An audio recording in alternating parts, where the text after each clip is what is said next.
Tropical storm Surigae, Filipino named Bisang, has formed and it is now starting to show signs of rapid intensification on approach to the Philippines. This is a very dangerous situation for the Philippines. This storm could threaten these islands as a Category 3 typhoon or higher this weekend and into early next week. Here it is right now on IR satellite imagery. Solid minus 80s in that centre. Solid rotation, great outflow. There's a lovely inflow band developing. I cannot criticise this storm at all. Now, when this was classed as a tropical depression, it looked like Haiyan without an eye. This is a very serious situation. I don't think I've ever seen a storm develop like this in April in at least the past 20 years. This is a very rare example of what April typhoons can be, and we are looking down the barrel of a very significant typhoon.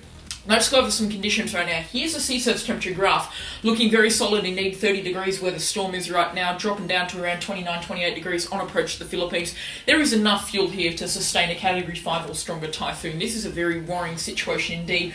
My roof of intensity is around 160 knots, which is very high indeed, and I honestly wouldn't doubt it if the storm did make a run for 160 knots. HWRF right now calling for 116 knots on the 5-day mark.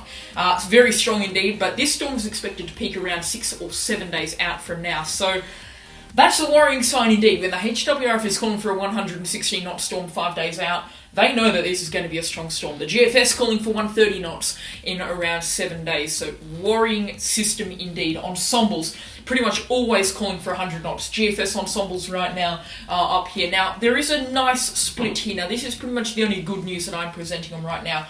That line down the middle on the ECMWF ensembles kind of splits it. Towards the left side, the Philippine side, you have weaker but probably more destructive and worrying storm activity indeed. This is around 80 knots, so typhoon conditions expected up to around Category 2 on the Saffir-Simpson scale.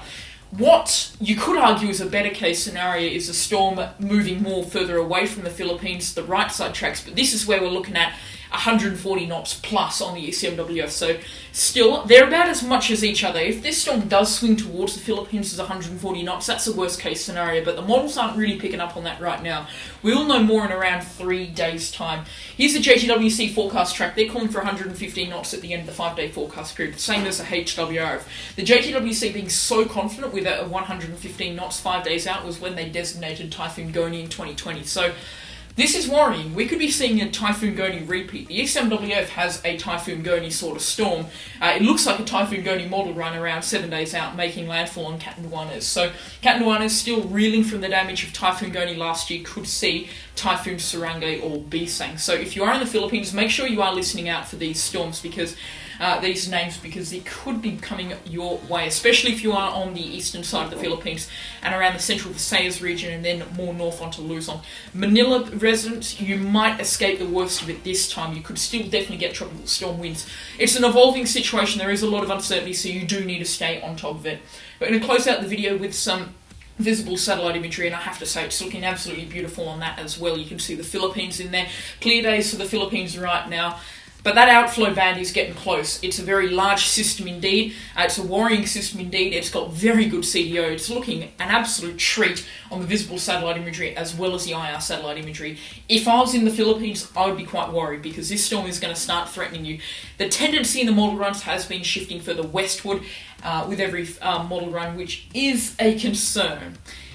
Anyways, that's all that I have on Typhoon Surigae or Bisang. If you did enjoy this video, make sure to leave a like, and if you do enjoy green screen updates, plus want to see graphical updates, make sure to subscribe to this channel and the Cyclone Tracking Laws channel, the main channel. Anyways, that is all from me. I'll catch you all in the next storm. Goodbye.